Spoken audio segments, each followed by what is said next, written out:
All right. Hello and welcome everyone to another Why Would You Use? So, right at the top of the video here, we're going to talk about a spoiler warning. This is a weapon that is available after the new war. So, we're not going to talk about how to get it. And I would not suggest you look up how to get it until you've done the new war. Because looking that stuff up or talking about it would be spoilers for you. And I'm trying to avoid that. But I do want to talk about this sweet new weapon that you can get after the new war. And that is the NATARUK. So, during this whole section in the simulacrum, there are not going to be any spoilers. We're not going to talk about any spoilery things. You don't have to worry about it. But in the Steel Path side of this video, there are going to be spoilers. So, don't watch that part if you're avoiding spoilers. So, right off the top, that's the deal here. Now, let's talk about this sweet weapon. This weapon is a very, very unique bow. For a couple of reasons. First reason, it comes with 4 V polarities. Like, this is full build. No forma necessary, just out of the box. It's ready to kill dudes. So that baseline, fantastic. The major thing that this weapon wishes is that there was a primed Hellfire so that you could put 1 forma in it to have a really high amount more elemental damage. But other than that, there's not much that this weapon could desire. You could drop Hellfire in favor of a Bane if you wanted to go that way. You could throw Amalgam Serration in if you wanted some sprint speed over Hellfire. Hellfire is kind of your flex slot here. Now, the really important stuff to talk about is that I do have Prime Shred. Prime Shred, not available to everybody, turns out. You can absolutely use regular Shred here, and I think that's still very good. This weapon wants punch through, in my opinion, and you're going to need fire rate if you're going to use critical delay. I think this weapon is too slow if you're using critical delay with no positive fire rate to offset it, because minus 40% fire rate is actually kind of a lot. But offset that with the plus 110%, and you're at an overall plus 70% fire rate, and you're doing very, very well. I think that's a nice sweet spot for this weapon. But yeah, you can go really crazy with it. If you don't feel like you need the punch through, you could, you could go as, you could add Vial Acceleration if you wanted, hilarious amounts of speed. I will say that's going to be hard to get used to probably, but it's absolutely on the table as an option for you. Try it if you think you might like it. But yeah, there's a bunch of stuff that you can do with this weapon, but this is the build that I've landed on as the one that I prefer. And this weapon has absolutely no problem whatsoever on Steel Path. And that is because this weapon is extremely unique in that, A, it has infinite ammo. Infinite ammo, nice little bonus. It's a good thing. I like having infinite ammo. Number 2, it has irregular fire that you do not charge up for at all. You just fire arrows. Notably, these arrows are pretty good with like Mag's Bubble and other similar effects. So these are really nice for that, and these do hit hard enough to like take enemies out, especially whenever you've stacked up your primary Merciless. But what's better than that is that this weapon has unique charge. You can charge it up all the way, and you can see on the reticle there are 2 other little bars. So when fully charged, you can see it's red. I just fire it off. What you're trying to do is hit before full charge in like the last third, and you're getting what's known as a perfect shot, which has separate stats in the upgrade menu that we're now going to go look at. The goal is to always be perfect shotting. Wrong one.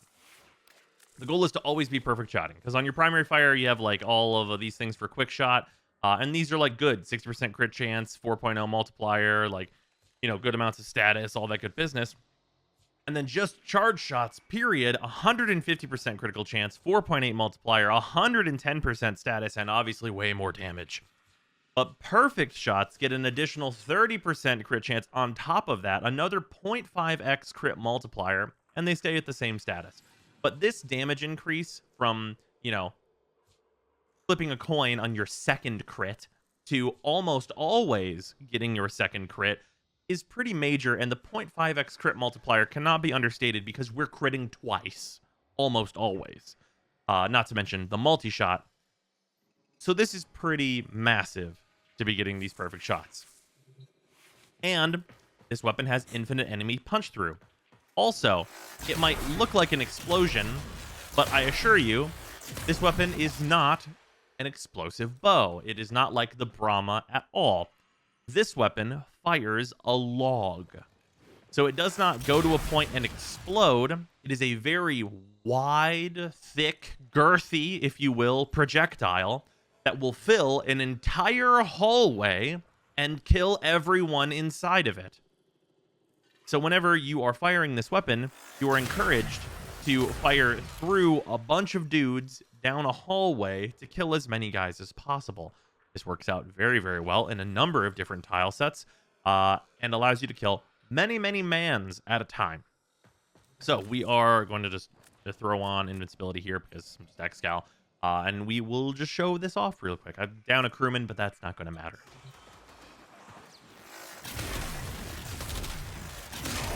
So not even needing to, like, you know, go ahead and kill the guys in the back first.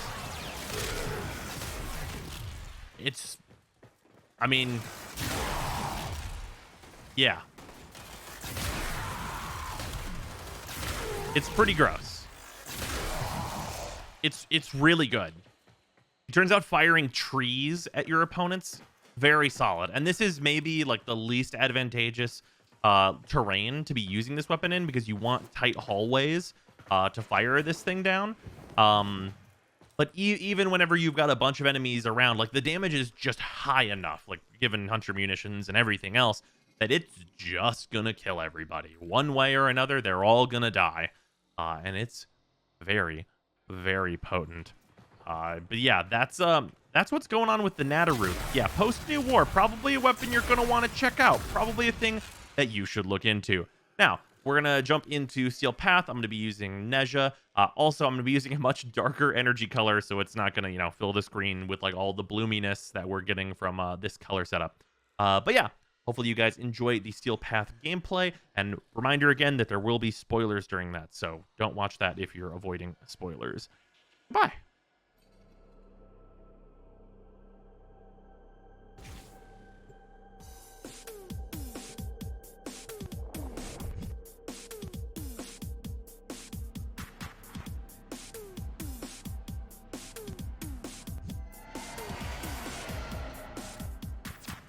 Show Grenier are harvesting Kuba nearby. Set off the alarms to draw them out, then steal their Kuba catalysts. Predictable. As expected, Grenier have shut down the environmental systems, sending modified life support capsules. Use these to sustain your environment or attach Kuba catalysts to begin harvesting. Any of y'all see the feeds light up? It's going down, kids.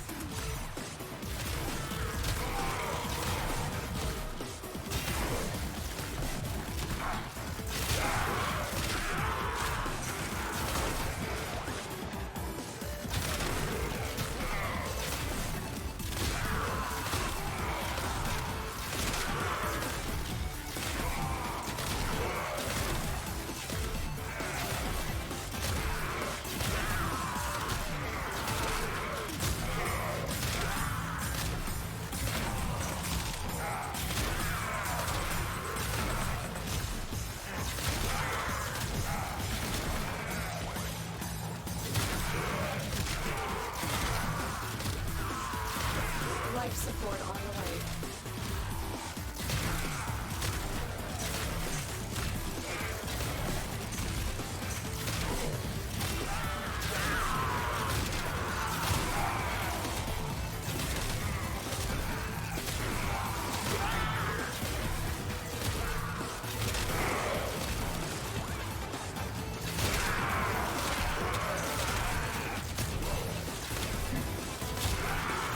I've delivered a life support capsule to the area. Activating it will buy you more time.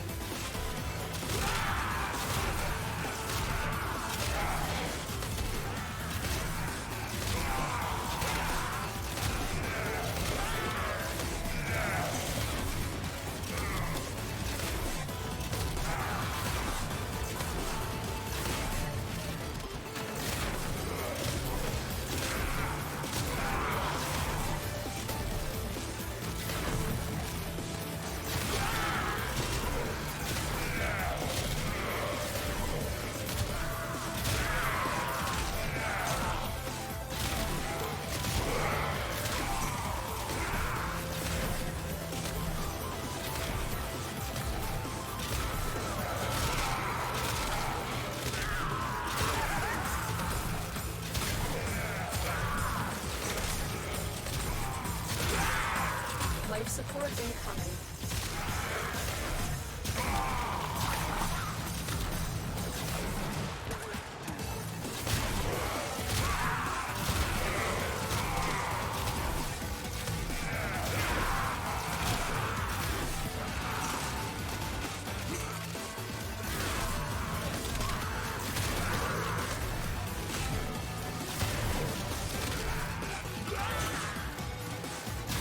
I've delivered another life support capsule.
The operative has just made their first discovery.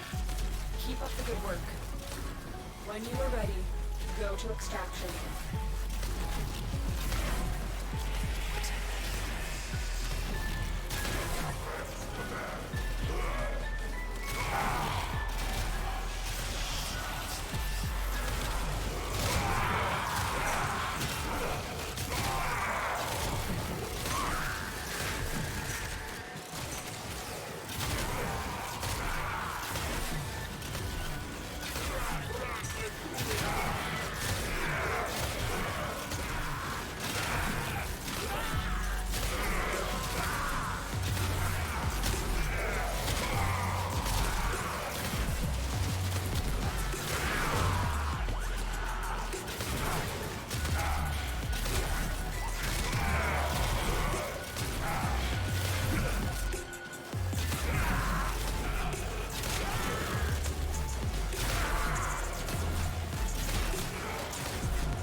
This is good.